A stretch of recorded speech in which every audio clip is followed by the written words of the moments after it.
മലയാള സിനിമയിൽ പകരം വെക്കാനില്ലാത്ത അഭിനയ വിസ്മയമാണ് ഉർവശി. ഹാസ്യമായാലും ഗൗരവമേറിയ വേഷങ്ങളായാലും തന്റേതായ കയ്യൊപ്പോടെ അവതരിപ്പിക്കാൻ അവർക്ക് പ്രത്യേക കഴിവുണ്ട്. ദശകങ്ങൾ പിന്നിട്ടിട്ടും ഇന്നും മലയാളികളുടെ പ്രിയപ്പെട്ട നടിയായി ഉർവശി തുടരുന്നത് അവരുടെ സ്വാഭാവികമായ അഭിനയ ശൈലി കൊണ്ടാണ്. അടുത്തിടെ ഉള്ളൊഴുക്ക് എന്ന ചിത്രത്തിലെ പ്രകടനത്തിന് മികച്ച നടിക്കുള്ള ഫിലിംഫെയർ അവാർഡ് കരസ്ഥമാക്കിയതോടെ ഉർവശി വീണ്ടും വാർത്തകളിൽ നിറഞ്ഞു നിൽക്കുകയാണ്. ക്രിസ്റ്റോ ടോമി സംവിധാനം ചെയ്ത ഉള്ളൊഴുക്ക് എന്ന ചിത്രത്തിലെ ലീലാമ്മ എന്ന കഥാപാത്രം ഉർവശിയുടെ കരിയറിലെ തന്നെ ഏറ്റവും മികച്ച വേഷങ്ങളിൽ ഒന്നാണ്.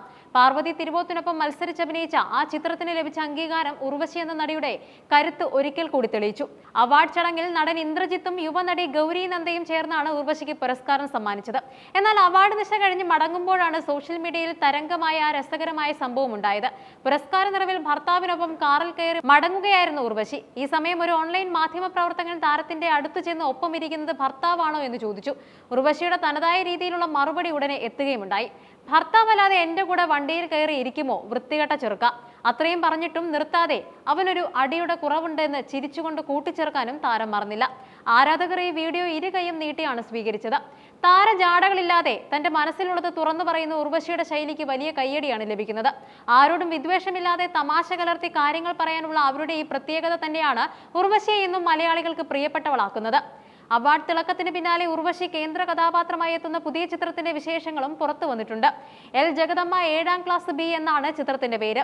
ഈ സിനിമയുടെ ഏറ്റവും വലിയ പ്രത്യേകത ഇതിന്റെ അണിയറ പ്രവർത്തകരാണ്. ഉർവശിയുടെ ഭർത്താവായ ശിവാസ് എന്ന ശിവപ്രസാദാണ് ഈ ചിത്രത്തിന്റെ കഥ, തിരക്കഥ, സംഭാഷണം എന്നിവ നിർവഹിച്ച് ചിത്രം സംവിധാനം ചെയ്യുന്നത്. കുടുംബ ബന്ധങ്ങളും സിനിമയും ഒന്നിച്ചു ചേരുന്ന ഈ പ്രൊജക്ട് ഉർവശിക്ക് ഏറെ പ്രിയപ്പെട്ടതാണ്. എവർസ്റ്റാർ ഇന്ത്യൻസിന്റെ ബാനറിൽ ഉർവശിയും ഫോസൽ ഹോൾഡിംഗ്സും ചേർന്നാണ് ചിത്രം നിർമ്മിക്കുന്നത്. ഒരു നടി എന്ന നിലയിൽ മാത്രമല്ല, ഒരു നിർമ്മാതാവ് എന്ന നിലയിലും ഉർവശി ഈ ചിത്രത്തിൽ സജീവമാണ്. സിനിമയുടെ പേര് സൂചിപ്പിക്കുന്നത് പോലെ തന്നെ വളരെ കൗതുകകരമായ ഒരു പ്രമേയമാണ് ചിത്രം കൈകാര്യം ചെയ്യുന്നത്. സാധാരണക്കാരായ സ്ത്രീകളുടെ ജീവിതം, അവരുടെ പോരാട്ടങ്ങൾ, അതിജീവനത്തിന്റെ കഥകൾ എന്നിവയ്ക്ക് പ്രാധാന്യം നൽകുന്ന ഒരു സ്ത്രീപക്ഷ സിനിമയാണിത്. ഉർവശിയുടെ കേന്ദ്ര കഥാപാത്രമായ ജഗദമ്മയുടെ ജീവിതത്തിലൂടെയാണ് സിനിമ കടന്നുപോകുന്നത്. കോമഡിക്ക് വലിയ പ്രാധാന്യമുള്ള ചിത്രം ഒരേ സമയം പ്രേക്ഷകരെ ചിരിപ്പിക്കുകയും ചിന്തിപ്പിക്കുകയും ചെയ്യുമെന്നാണ് റിപ്പോർട്ടുകൾ. ഈ ചിത്രത്തിൽ വൻ താരനിര തന്നെ അണിനിരക്കുന്നുമുണ്ട്.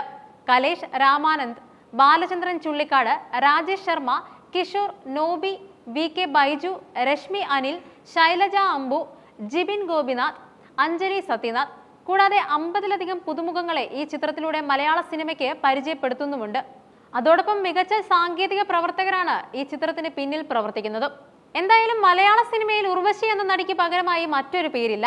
ഉള്ളൊടുക്കിലെ ഗൗരവമേറിയ പ്രകടനത്തിന് ശേഷം എൽ ജഗദമ്മയിലൂടെ ഹാസ്യത്തിന്റെ പുതിയ തലങ്ങൾ തേടുകയാണ് താരം. ഭർത്താവ് സംവിധാനം ചെയ്യുന്ന ചിത്രത്തിൽ അഭിനയിക്കുന്നു എന്നത് വ്യക്തിപരമായും ഉർവശിക്ക് ഈ സിനിമയെ പ്രിയപ്പെട്ടതാക്കുന്നുണ്ട്. വിവാദങ്ങളെയും വിമർശനങ്ങളെയും തന്റെ സ്വതസിദ്ധമായ ശൈലിയിൽ നേരിടുന്ന ഉർവശി ഇന്നും പുതിയ തലമുറയിലെ നടിമാർക്ക് ഒരു പാഠപുസ്തകമാണ്. ജഗദമ്മയായി ഉർവശി വീണ്ടും സ്ക്രീനിൽ വിസ്മയം തീർക്കുമെന്ന് തന്നെ നമുക്ക് പ്രതീക്ഷിക്കാം.